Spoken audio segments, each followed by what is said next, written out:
So after these movies, we are moving on to the last session of the day, and which is one of the most important sessions, and might get a gist of throughout the discussions, because it's a very wide subject, healthcare infrastructure.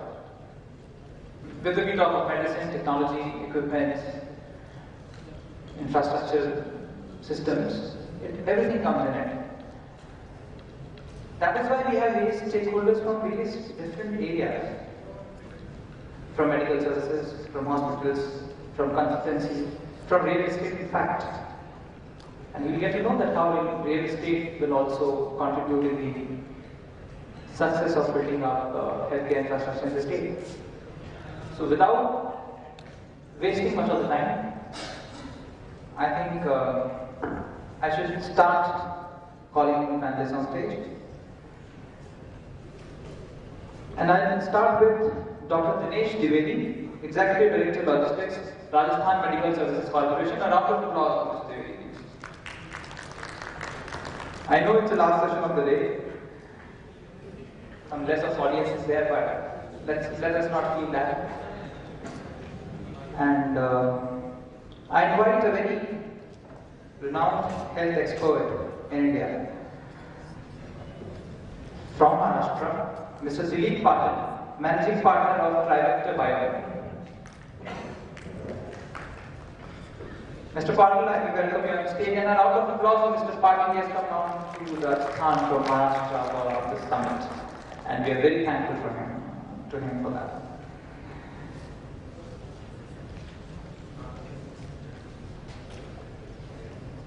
Then we have Major General Dr. S.C. Pali, Medical Director of Bhagwan Mahavir Cancer Hospital and Research Center. Please welcome with a round of applause.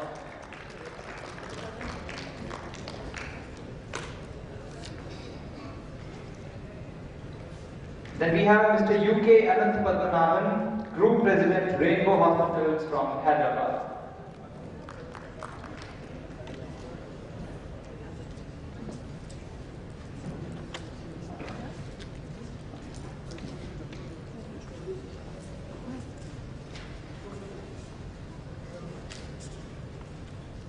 I also invite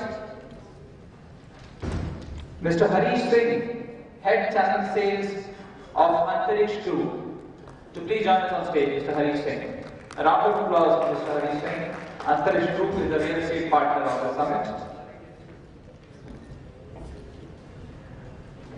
Mr. Harpreet Singh, I beg pardon for pronouncing the name wrong. Mr. Harpreet Singh, you're welcome.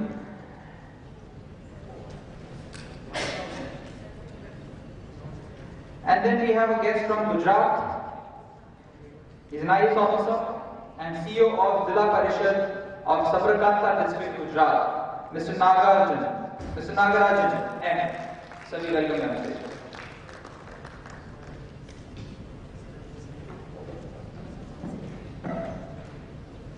Finally, we have the chair of the session with us, a renowned personality across the globe. Not even in Rajasthan, not even in India, around the world. इस दो ये है बहुत छोटे से शहर से, पर इनमें कहानियां बहुत बड़ी लिखी हैं। आप सभी जानते होंगे, परिचय के मोहताज नहीं हैं। Doctor Samit Sharma, commissioner bureau of investment promotion, Rajasthan. Sir, I welcome you on stage. And we will have the honor, we will have the pleasure to see his presentation, and we will request him to chair the session as well.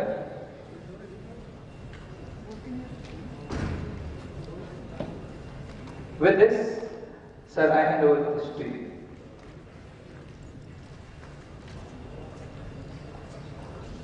Sir, I welcome you on stage for your presentation. Sir, please. A round of applause for Dr. Samit Shah.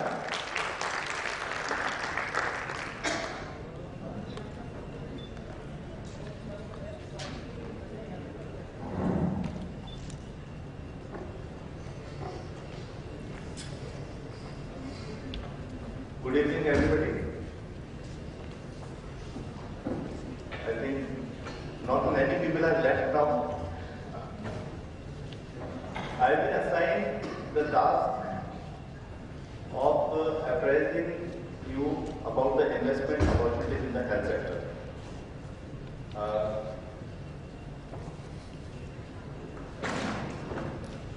Right now, earlier I was in the health sector. I was MD NRHM and MD of the Rajasthan Medical Service Corporation and looked after the free medicines and the free diagnostics scheme of Government of Rajasthan. Right now, I am with the Bureau of Investment Promotion and I am Commissioner, Investments and NRIs, Government of Rajasthan.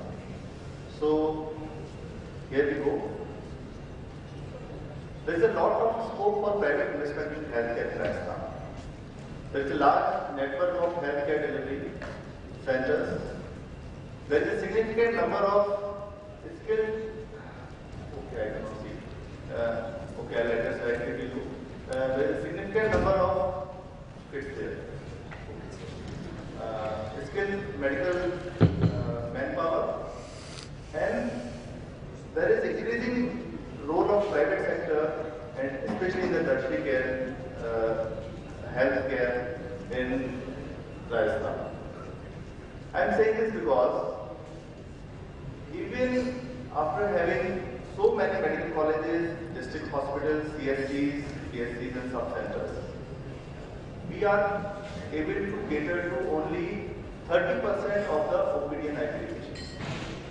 The remaining 70% of the patients, they are still going to private hospitals. There is a lot of scope. These are the various healthcare projects which have been facilitated by our office. To name a few, Fortis, SK Soni now transformed into Soni Manipal Group, Eternal Heart Care Center, Vasundhara Hospital in Jodhpur, Narayana Hridayalaya in Jaipur, Ravli Hospital in Ajmer. So these are few of the investment proposals which were nurtured by my office. Those in the pipeline are Apollo. They want to set up 2 hospitals, one at Jaipur, one at Jodhpur. Then CK Birla Group, Jupiter Hospital from Bombay. Again Bombay Hospital, Manipal, Shelby. These proposals are with us and we are processing. Now, what are the various opportunities of investment in healthcare? Largely it is the tertiary healthcare or super specialty hospitals, medical and healthcare institutes, polyclinics, diagnostic centers, old age homes, research and development laboratories. Then of course we have got about 10 proposals for private medical colleges and hospitals. And one which is left here is pharmaceuticals. Why Rajasthan? For a couple of reasons. It has got a strategic location, excellent connectivity. You'll be surprised that we have got the second highest length of national highway in the country, and of course we are the largest state in the country. Availability of skilled manpower is there. Abundant availability of power is there. I think we are much better than Maharashtra, because I visited Pune 2 months back for a road show. There I realized that we are much better than them. We are generating 15,000 megawatts of power every year. We are self-sufficient. Good infrastructure, good quality of life, especially Jaipur and the big cities, district headquarters. They are having good quality of life. There is a single window system, and I will be briefing you about this Rajasthan Investment Promotion Scheme. I'll just be taking 2 more minutes because it's a very brief presentation. Then you can put your questions to me. So what is this? This is the policy of Government of Rajasthan to promote investment in all the sectors, including the healthcare sector. So what are the various benefits which are available under this? It is exemption of VAT, that is value-added tax, to the extent of 50%, then exemption in electricity duty 50%, land tax 50%, stamp duty 50%, conversion charges again 50%, and anti-tax on land and machinery and equipments to set up hospitals 100% if the project is more than 750 crores. Now the pharmaceutical sector. Pharmaceutical sector is a focus sector for the state government. So the subsidies are more. The exemption amount to the extent of 50%, that is 60%.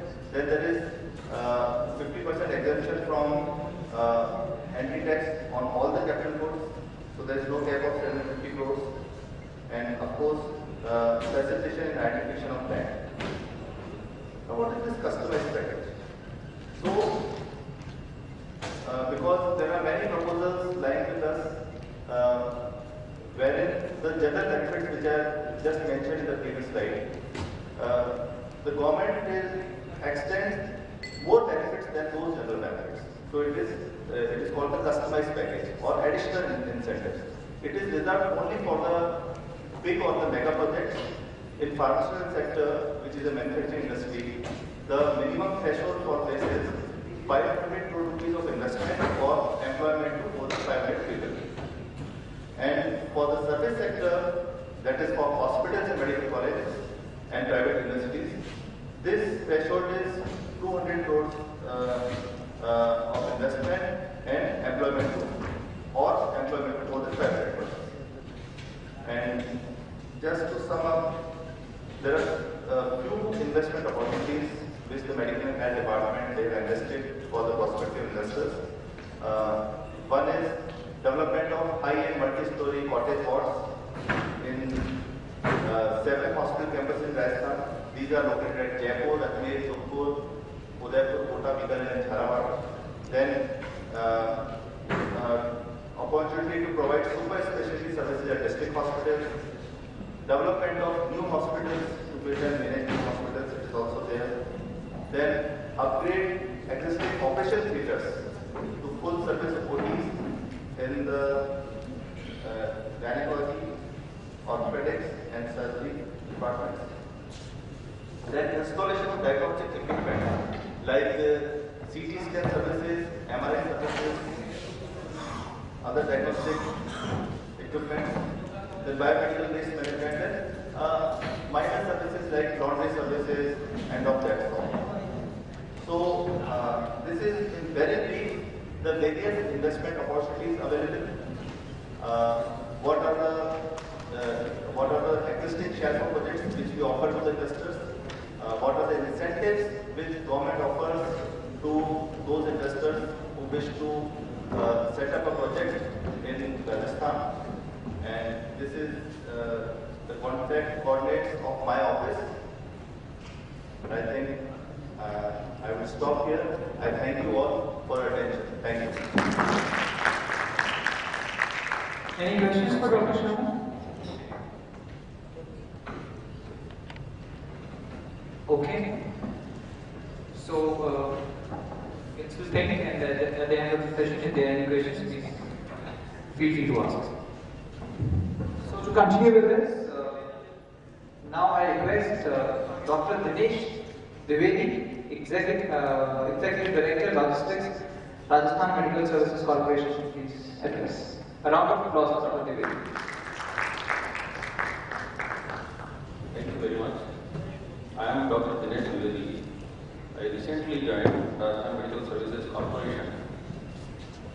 And first of all, I would like to thank Naveen Jain sir, MD NHM, for giving me an opportunity to be a part of this forum and hosting such a marvelous summit.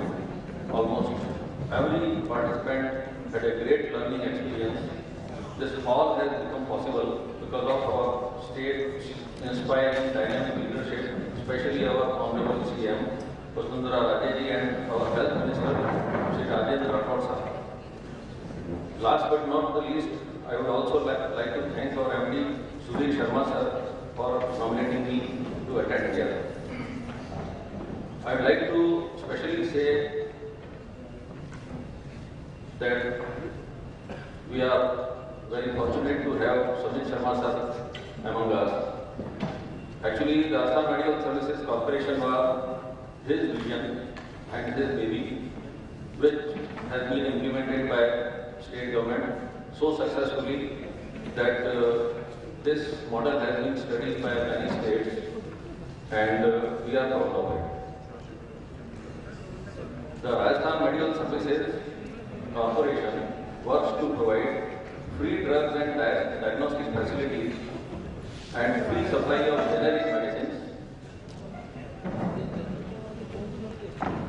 Actually, initially, there were many challenges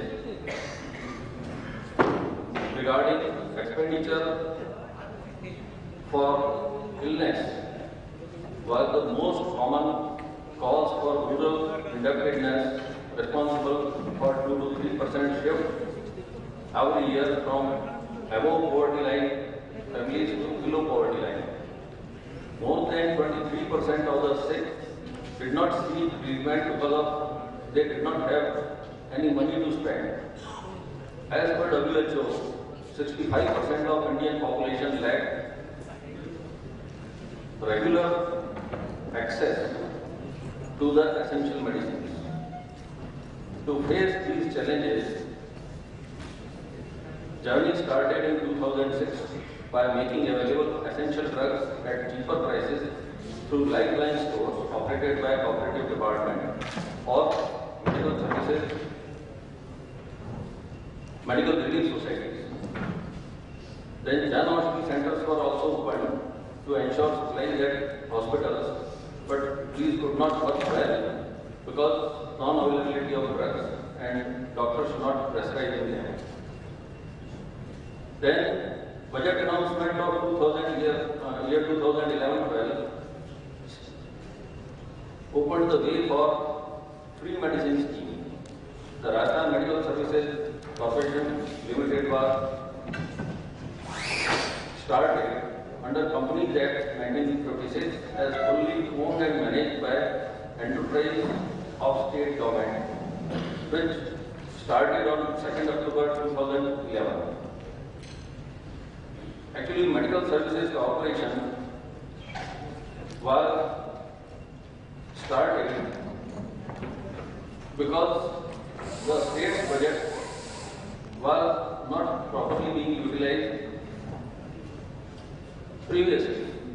The expenditures were same, but the methodology and the use of budget was channelized in a way that all the patients could get free medicines, which increased the outdoor of all our government hospitals to manifold. Let me say, for example, analgesics which contain diclofenac sodium tablets, 10 tablet strip of a branded company costs 31 rupees 73 paise for 10 tablets, and this was purchased by RMSCL at the rate of 1 rupee 19 paise for 10 tablets. There are many drugs like cholesterol lowering drugs called atorvastatin, 10 milligram tablet. 10 tablet strip was costing in market 94 rupees, and this 10 tablet strip was purchased by RMSCL at the cost of 2 rupees 54 paise. There is an anti-diabetic drug, Glimepiride, 10 tablet strip, which is branded medicine costs 10 tablets 170 rupees and 40 paise, which is purchased by RMSCL at the cost of 1 rupee 25 paise. So there is huge difference, and this difference was appreciated by our Samit sir, and the whole idea got very well, and now it is successfully running. There was policy entitlement making essential medicines free of cost to all patients visiting our public health care institutions. The unique features of this scheme in Rajasthan were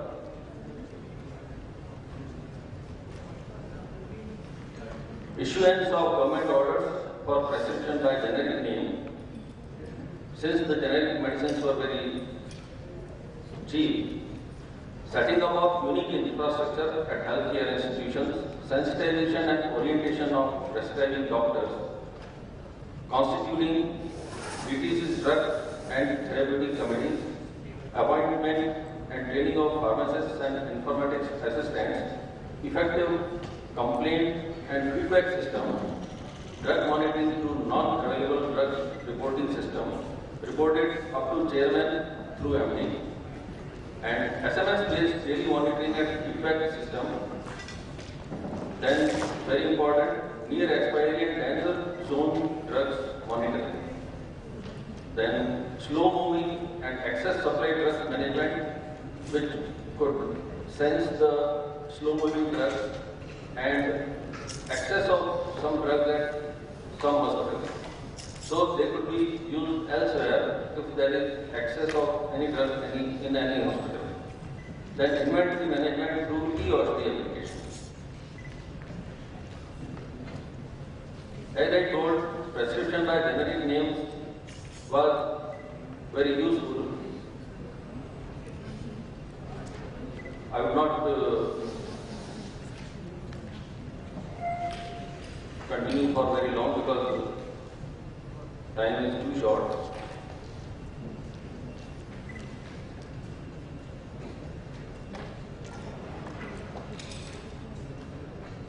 All these steps taken by our state government have resulted in a very good response all over the state, and poor people as well as middle class people have got very good advantage.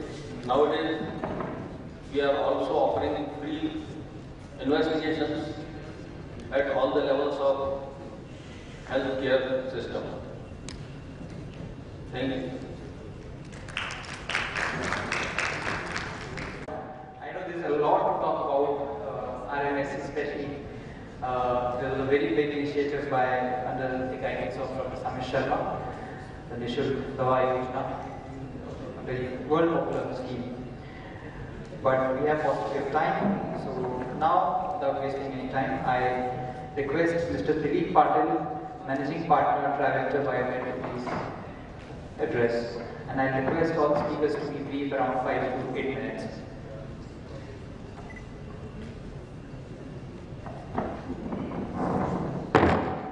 Good evening, everybody, and thank you to the organizers for inviting me for this really nice, exciting conference, which I sat to throughout the day actually. So I'm going to talk about hospital-acquired infections and what are the best way to tackle that problem. So I come briefly. Some of you may feel it is a sales speech. It is a sales speech.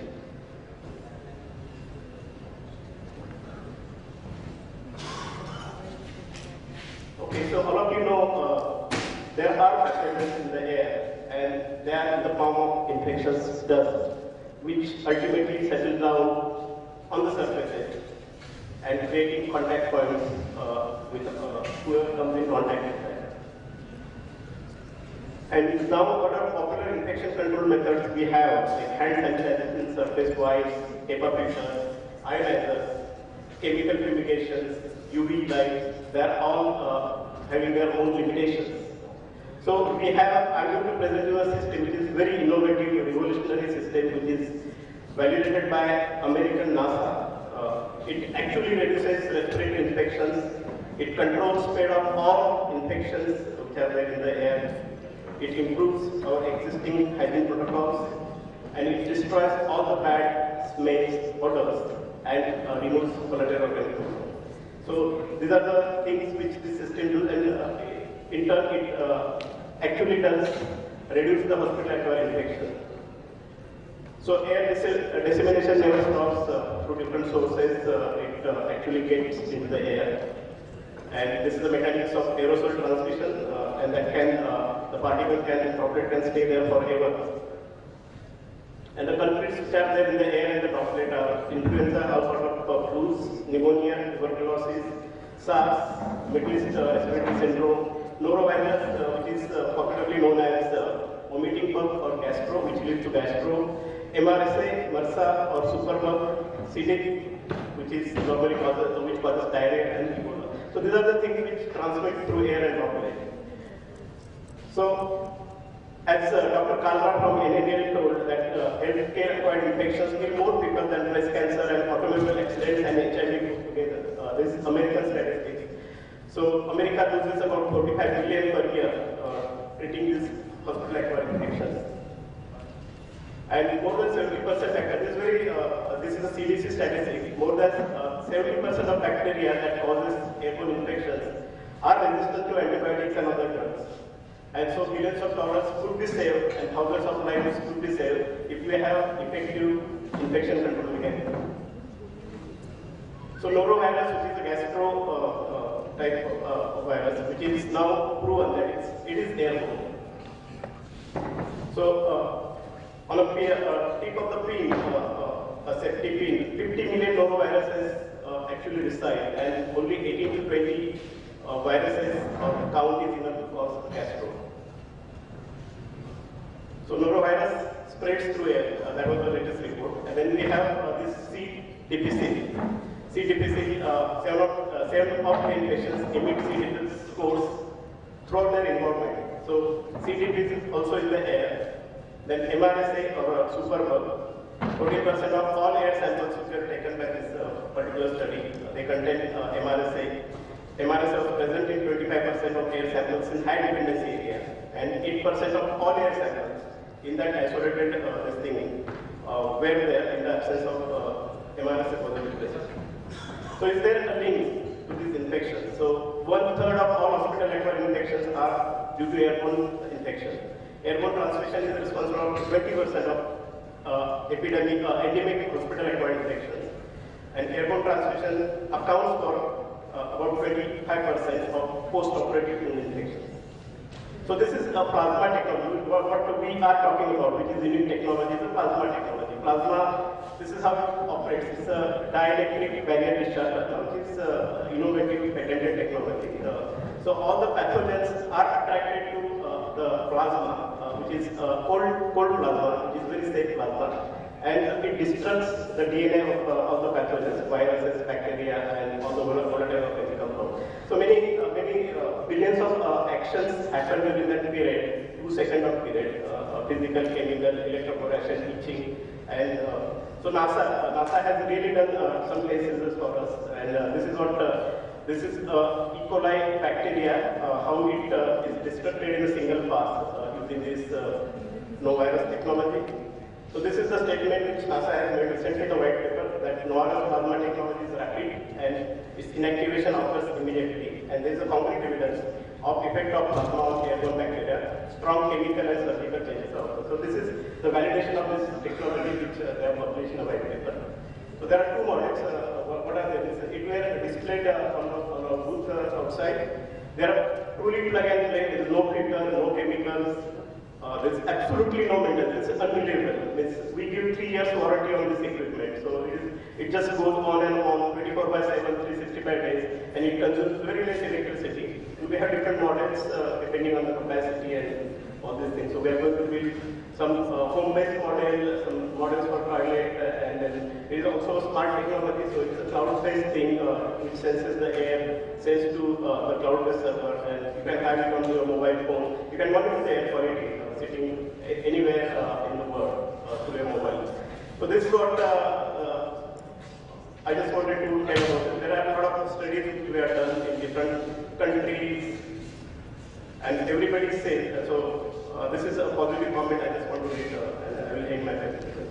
Since Noira's airborne infection control technology has been installed in our department, comparing to previous year's trend, there have been no outbreaks of MRSA, C. difficile, influenza, and the air quality has generally improved. Bad odor formally detected from time to time in the wards, and permanently in the laundry storage area has been completely eliminated by now. And this is the head of the department of pulmonology, Hungary Hospital.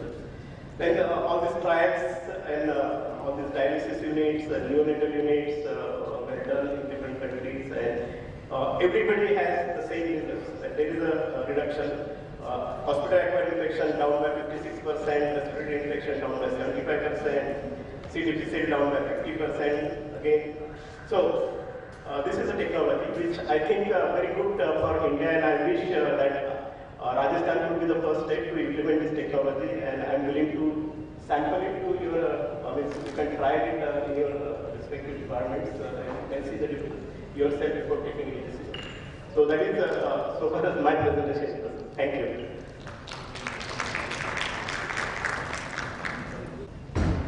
Thank you very much, Mr. Patil.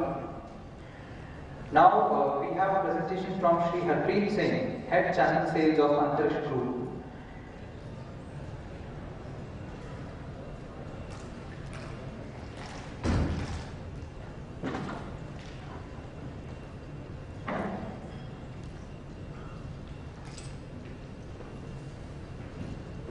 Good evening, everyone.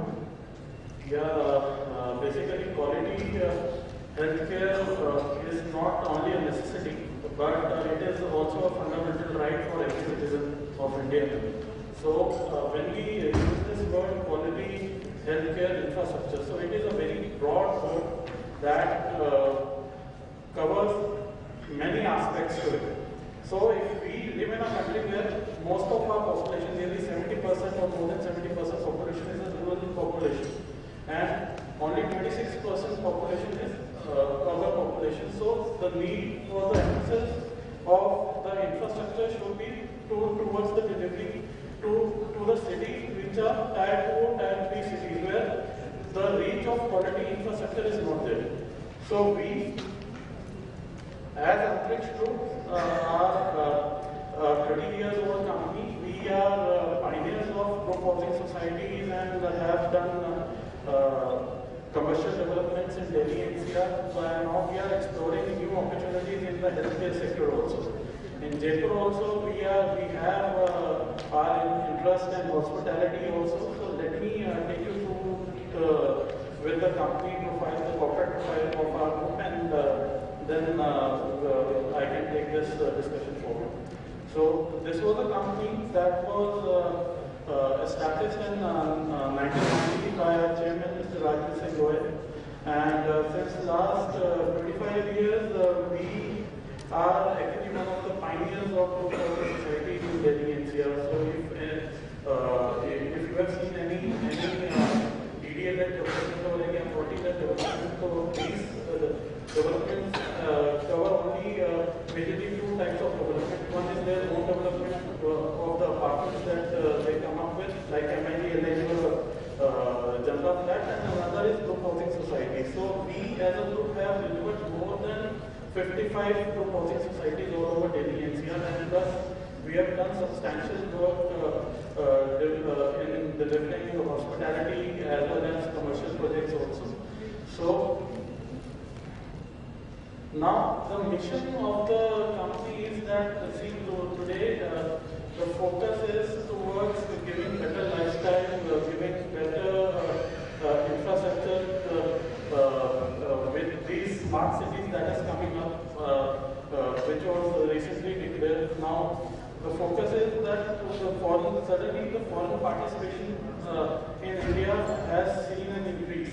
So the focus should be that to deliver world-class projects with world-class amenities that should be available to our people for their accesses.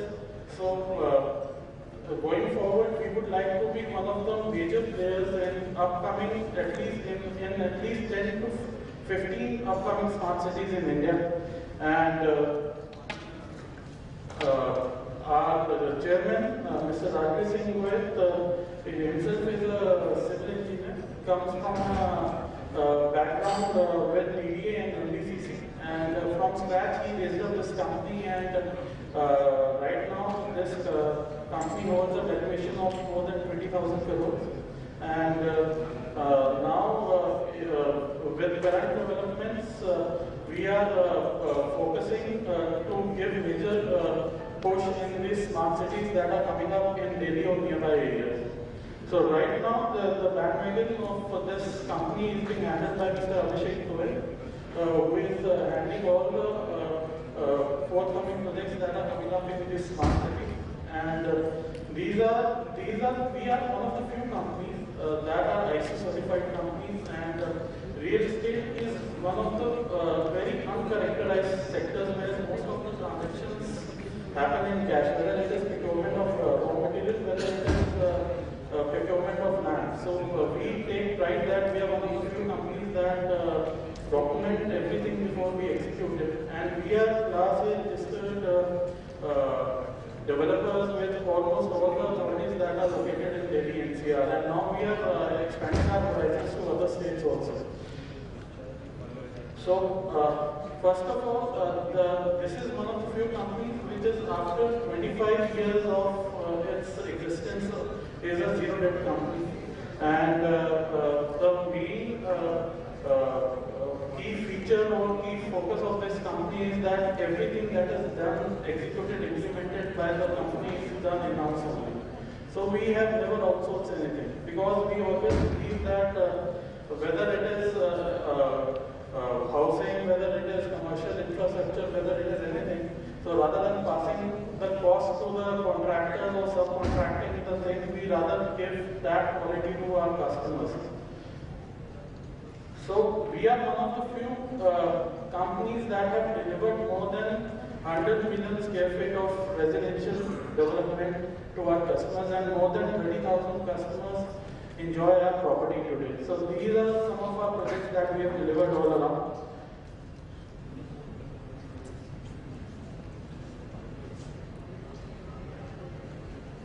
So this was our corporate profile. Now, like Dr. Samet told us that what are the ways that private sector participation can be encouraged in the state of Rajasthan, I would like to discuss the possibilities after we finish off from here. Right now the need is that quality healthcare infrastructure should be in place for the people who cannot access it. So whether it is Tier 1, Tier 2, Tier 3 cities, the basic amenities are only available to few people. But majorly, broadly, if we talk about quality infrastructure, many people are still deprived of these facilities. So when we are saying that today the development is starting to flow in a public partnership program in every state where infrastructure companies or other companies are being invited to participate. So I think government is already taking those steps, but a lot of things are yet to be done in these sectors. So we as a company would like to focus on this sector also, because healthcare not only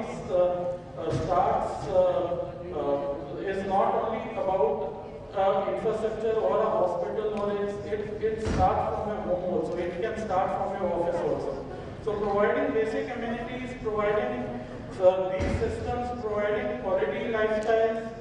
Today, people live in a very stagnant lifestyle where most of the people don't have time to live their life or get a very short span of time to where they can enjoy their life. So we as developers are focused to give quality or concept level of things, where we give most of the amenities in our project, and we would like to participate in a healthcare in a way that we would like to deliver world-class facilities. We aim to bring in world-class facilities within India, within the cities where the reachability is not there, where the things can be made affordable so that people can avail those things at a cost-effective way.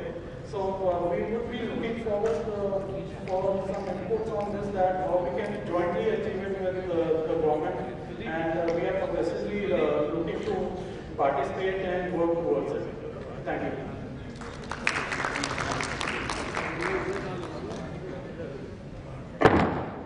Thank you, Mr. Singh, for aspiring to support Rajasthan healthcare system through your support in terms of real estate. For the next speakers, I request to be brief and run their address within 5 minutes because we are running behind the schedule. And to continue, now I invite a very eminent healthcare expert and from the background of Army. I'm sorry, sir, we informed him about that there will be a panel discussion, but we got some PPTs by the end. With due apologies, sir. I request Dr. Major General S.C. Parikh, Medical Director for One Mahavir Cancer Hospital and Research Center, to please address. So, a round of applause for Major General.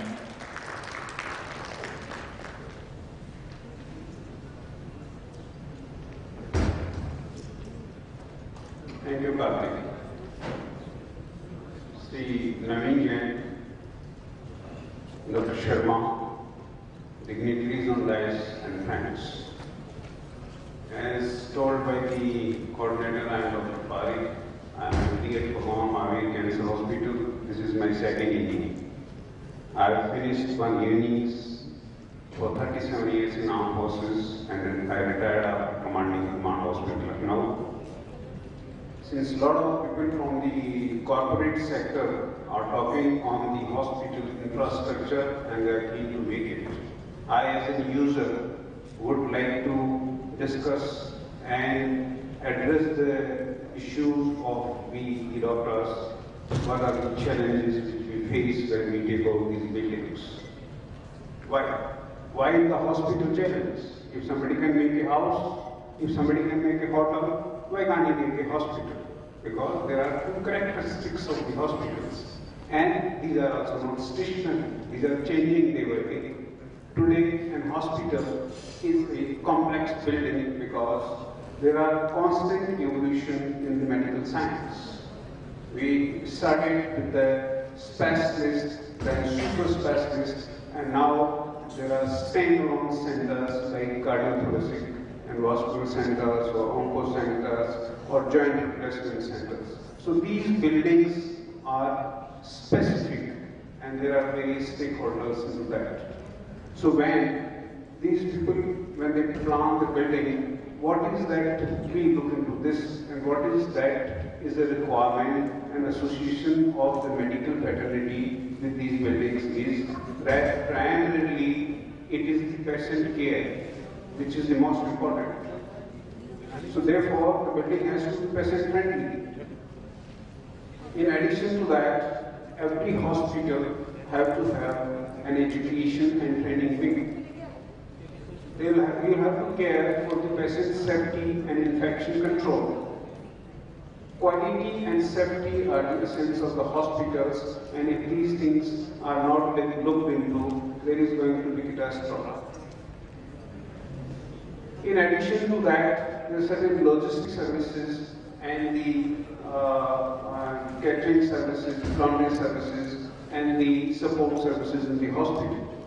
Each one of them have its specific needs and specific requirements. There are distinct perspectives of each user in the hospital. Look at the doctors. They would like to have their new clinical demands, that is the evolution. As the medical technology is advancing and we are now switching over to even to the robotic surgeries. Then there is a patient empowerment. Gone are the days. I reflect my medical college days when a doctor used to sit in his garage and people used to wait outside on the ground. It evolved from that stage to a glass-framed garage with some benches outside, to nursing home, to a hospital, and now hotelier. When we talk of medical tourism, I am going through the program, I understand people have deliberated on that. Now the patient looks into all his needs. And then there are the builder's perspective.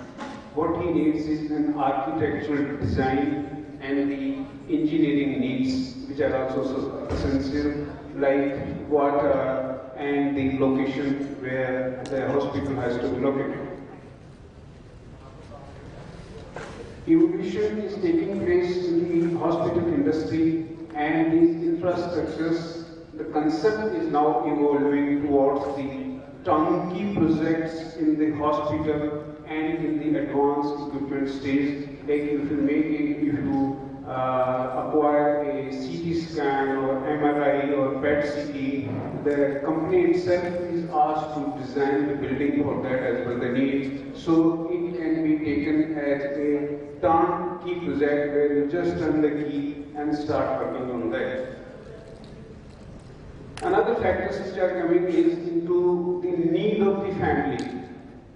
It is well known thought that a patient finds more healing touch when he is with his families, but at the same time you have to take in consideration into the infection control. So therefore you have to design a building in such a way that the family can be also nearby. After all, everything involved, it has to be cost effective and efficient building also.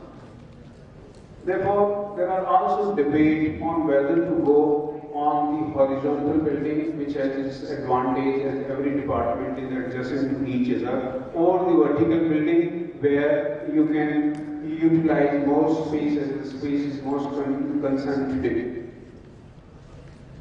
Another concept which is prevalent is whether to have a single healthcare building or a healthcare facility complex where you need to have quarters and rooms and other education facilities. You make it complex. There is a hospital, there is a school, there are doctors' quarters, there are nurses' quarters, and all the facilities and amenities there. So these are the challenges I would tell to my trade friends who are very keen and ready to come into the hospital building business.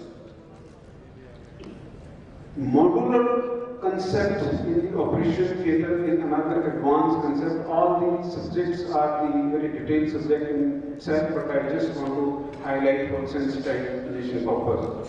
Aesthetics is another concept, and green building is another concept where you can save a lot of energy because the hospital requires almost 100% air conditioning, and your green building has to be planned in such a way that you can save the energy. Therefore, when you plan a hospital, what do you look into? You look into patient's requirement, you can look into staff need, education and training, future development, equipment acquisition, technology advancement, and the requirement of the society. So these are some of the challenges which in 21st century the healthcare providers and the hospital constructors are looked into. Thank you very much, Jai.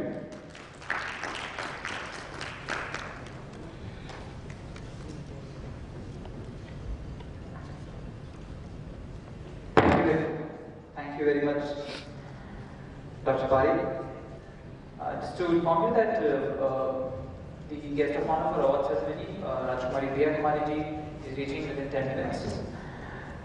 So I request next speakers to please keep it short, and but we have two most eminent panelists with us. Next two speakers. I invite Mr. U.K. Anant Padmanabhan, Group President of Rainbow Hospitals from Hyderabad. A round of applause for him.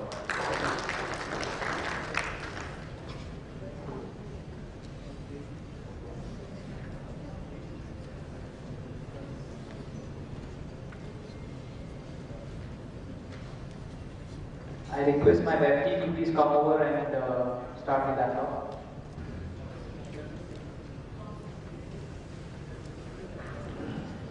As he is opening my presentation, I thought I should tell you something about the healthcare infrastructure that has happened in the last, say, 40 years.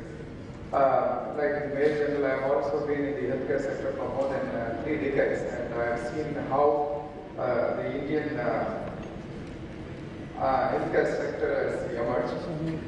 What is very interesting is that just after our independence, the government of India established a few general hospitals, but maybe after 1983, the government took a decision that it will be a facilitator and also allow the private sector to put up their own infrastructure and build hospitals.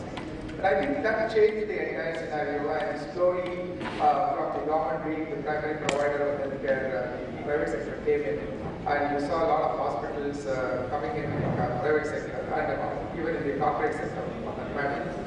So when these corporate hospitals started coming in, they started putting up greenfield projects. When they say greenfield projects, they identified the land, they also had architects, they designed, maybe with the doctors, they designed the whole hospital building infrastructure, and then built the hospitals. Maybe it took about, from the conception to building the hospital, maybe a 250-bed hospital, took about 2 to 3 years of time. But over a period of time, maybe you should say somewhere in 1990, I think the trend of putting up the hospital infrastructure changed. Hospitals started growing inorganically and organically. When you say organically, they were growing as they were putting up the buildings, and some hospitals they started acquiring. So the infrastructure, the individual hospital infrastructure became China hospitals. So you saw a lot of multi-speciality, super speciality China hospitals coming up in the private sector. But after 2000, say maybe 2005, I think the trend again changed very interestingly. People started just buying what they called the warm shell buildings.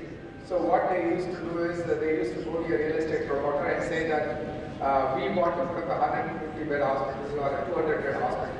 And do please have the land, do please build the basic infrastructure. We will give the design, and maybe we need to put up the partition walls, maybe we will organize the departments, we will buy the equipment, and then we will get the doctors. And maybe we will put up the IT infrastructure and do it. So when you say it's a warm shell project, when you say it's a cold shell project, it is just the land and the superstructure. But then they said the warm shell, then we also started giving electricity, water, all those facilities they needed, but we will only put the partition. So if you see what we have done, particularly the Rainbow Hospitals group, it's a very interesting development. We are a women and children hospital. We are 10 years old. We started in Telangana. We started in Hyderabad with one hospital in Banjara Hills. Then we slowly wrapped up with 5 hospitals with about 100 and 120 hospitals, and then we moved to Vijayawada in Andhra Pradesh. Then we moved to Karnataka and we put up a 200-bed hospital. See, these are today in our scheme of things, we always look at warm shell projects where we just generally get the land and also the building from a real estate promoter, and then put the infrastructure, buy the equipment, maybe get the doctors and start operating in the hospitals. But one very interesting, I think I should stop with telling you one more very interesting thing that has happened in the technology front. I think it is also very important from the hospital point of view. Now information technology has become a part and parcel of the hospital, and so much has been talked about it from the morning. So what we have done is like what has happened in the other Western countries, and as it has happened in many of the Western US and other hospitals, we have started establishing our IT infrastructure on the cloud. So in the hospitals which are coming up now, we are not putting up the server room, we are not putting up maybe some of the infrastructure that is required, like air conditioning and stabilization and all that we do.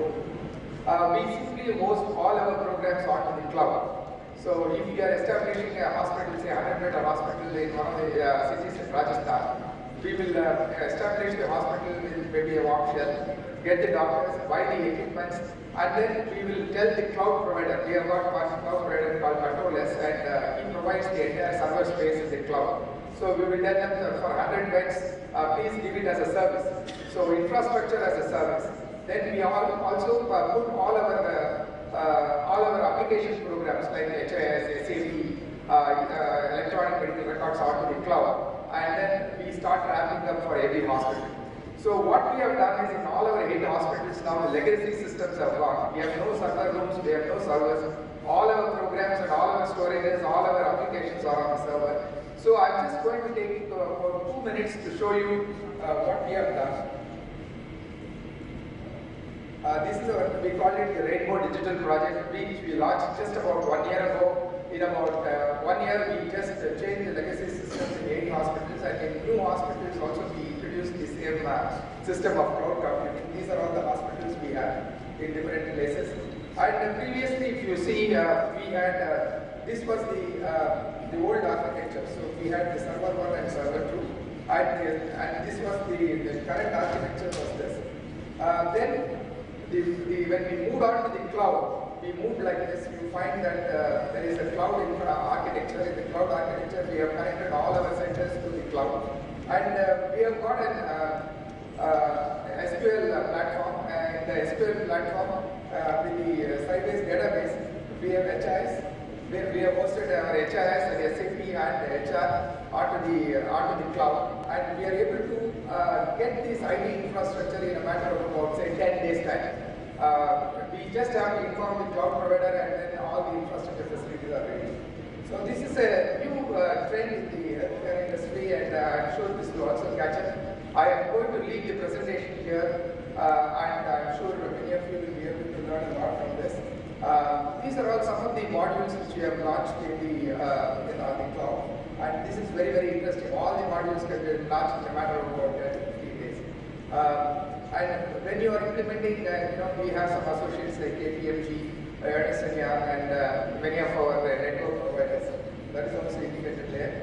And what is it? You will also see that in a matter of 1 year, we have been able to launch in 8 places. And these are all the advantages. We are able to, there are some challenges. We have to manage the change. Implementing EMR was a challenge. Integrating HRMS and HIS into SAP was a challenge. End user training was a challenge. Maintaining uninterrupted connectivity was a challenge. But benefits were the seamless implementation of ICT in hospitals.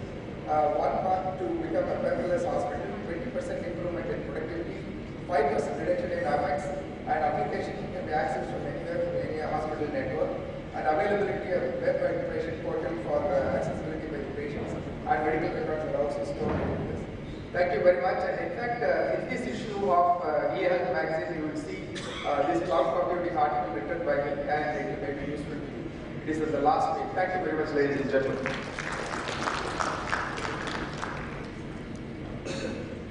Thank you very much, sir. We now have the last panelist of the session as well as of the day.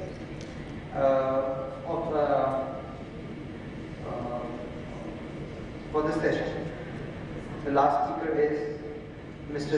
Nagarajan M, IAS, CEO of Zilla Parishad, Sabarkantha district of Gujarat. Sir, we will request you to please share your initiative in Sabarkantha district, and please be very brief.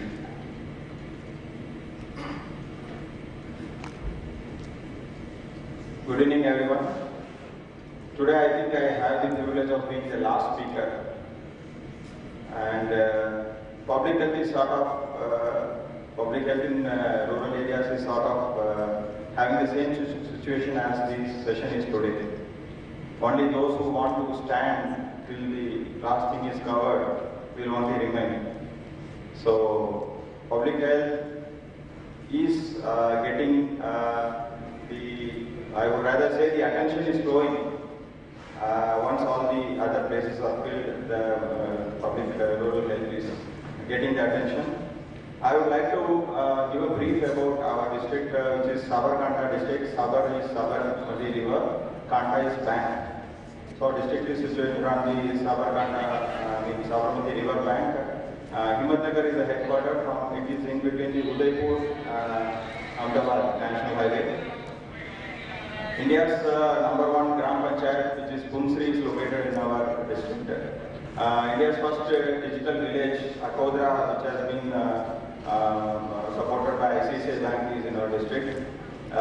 India's first fully Wi-Fi tribal block is in Sabarkantha, which is called Kedu Brahma. Probably Sabarkantha district is the only district in the country which has all the ANMs equipped with mobile tablet devices, and they are feeding their data in vernacular language from the public health facilities. We have 330 Anganwadis which are equipped with mobile workflow, including their staff register attendance and other register maintenance, including their health services and family details. So after doing all these things, we are also faced with the same challenges. My previous speaker spoke about how to integrate all this data into a single location, and being a government organization, we have more questionability and accountability in terms of data security, and being a rural development department, the privacy concerns are not big enough for now, but sure we can think that very shortly this will be a big concern. Some of the gaps I see is that there is a interoperability and standards. We all talk about disrupting healthcare, but being a late starter in this healthcare game across the world, we have the advantage of sharpening our tools before we cut, rather than wrangling with the legacy systems. And even though it may not be official, some of the standards like while ICD-10 and all is being practiced, and SNOMED CP and so many other standards are emerging. There are the e-governance standards, and HIPAA provides a way of thinking or how to approach, and some of the healthcare providers are here, maybe IT vendors, everyone who is wanting to work in this sector would like to have these kind of thoughts already built into their architecture and planning.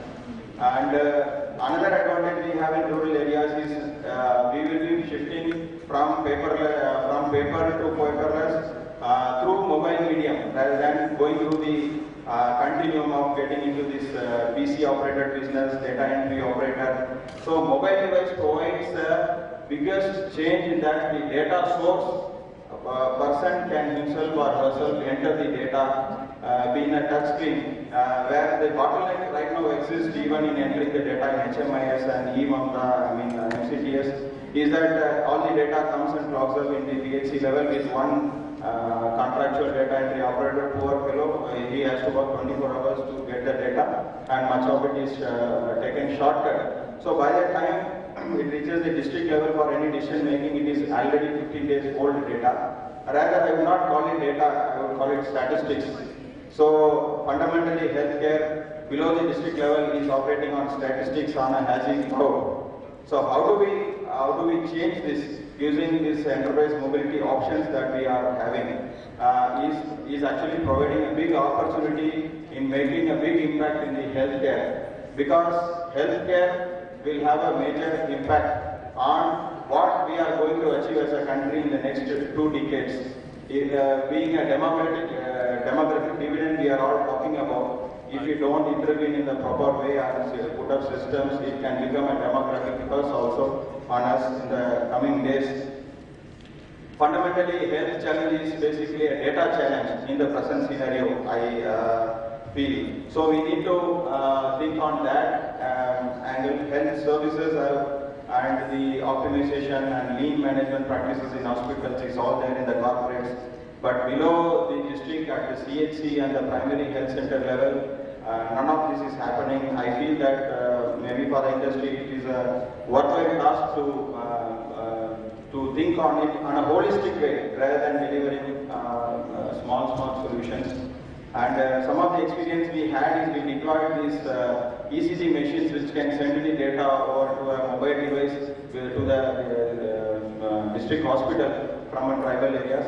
And out of every 10 persons we scanned with a simple ECG, we could find that an average of 3 persons, 3 out of 10 had some complication which required some intervention, or we had recommended him to go to the block hospital or do something.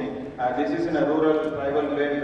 So we can have a rough anticipation of what this public health challenge in non-communicable diseases is happening.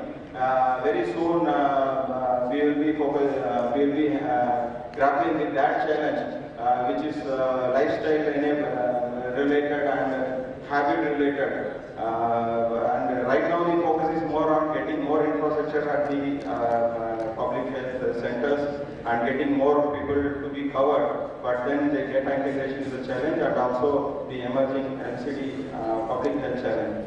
The other, as administrator, I would rather love to get from the industry and the practitioners is that giving an option to move from reports to insights about operations.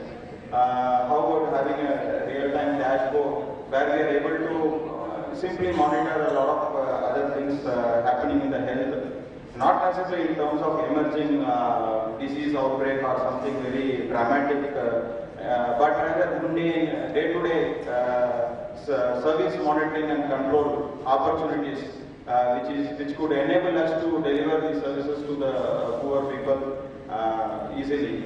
We had some experiences in this kind of monitoring, where for the past 2 years using mobile device, we are tracking each and every house, toilet and road, everything that is being built in the village. So we could monitor more than 75,000 works using our regular staff with a simple tap device, including photo and GPS location, including beneficiaries' ID card number. That enabled us to serve our constituency, the MP and MLA and the Taluka Panchayat delegates, to show them that there is real work being done. That empowers the administration to focus on the real work rather than dealing with the mundane complaints. So I feel that Digital India provides a big opportunity for us to change the country for the better, and there cannot be Digital India without Digital Bharat. And mobile devices and data-enabled services will help us in crossing this realm. And it's time for me to close. Thank you everyone for listening.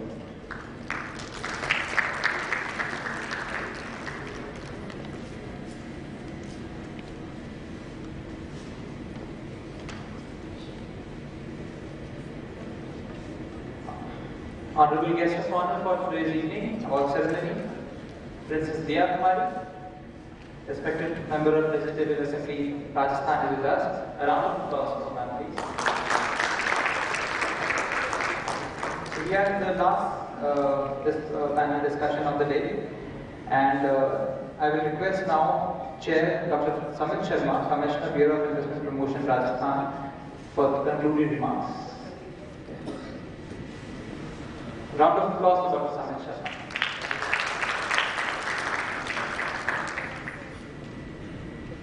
Thanks. So, well, it was a wonderful session and with a lot of variety. Again, I am here to promote any big projects in healthcare sector in Rajasthan. Myself and my AGM, she is here. You can contact her. And thanks for your patience, because this was last session and it was a long day. It must be very difficult for you to hear us, but I again say thank you to you. And if there are any questions, then I think as a chair, it's my duty that if there are any questions, then the panel is there to answer those questions.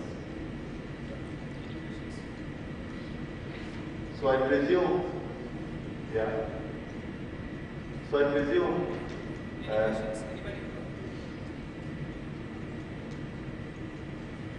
so I think the panel maybe deserves an applaud, because they have explained things so well that there are no questions. There are no doubts left in the mind, which was so vigilant and which was so keen to hear each and every word. So, and I'm thankful to MD NHM, Mr. Naveen Jain, for organizing this wonderful session, and I think it will take healthcare setup in Rajasthan at a high level. Thank you. Thank you very much.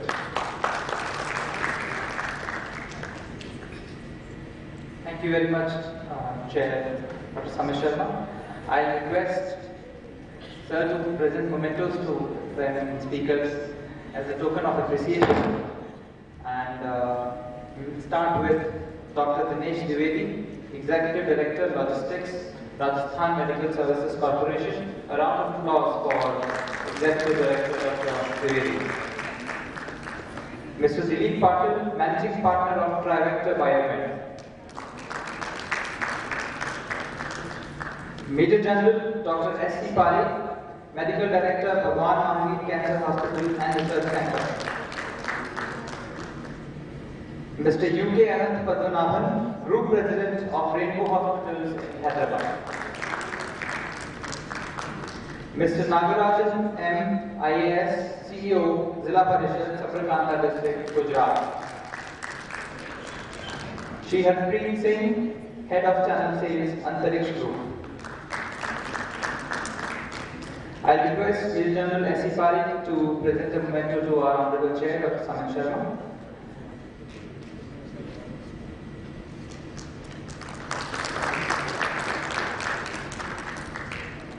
I request for a group photo.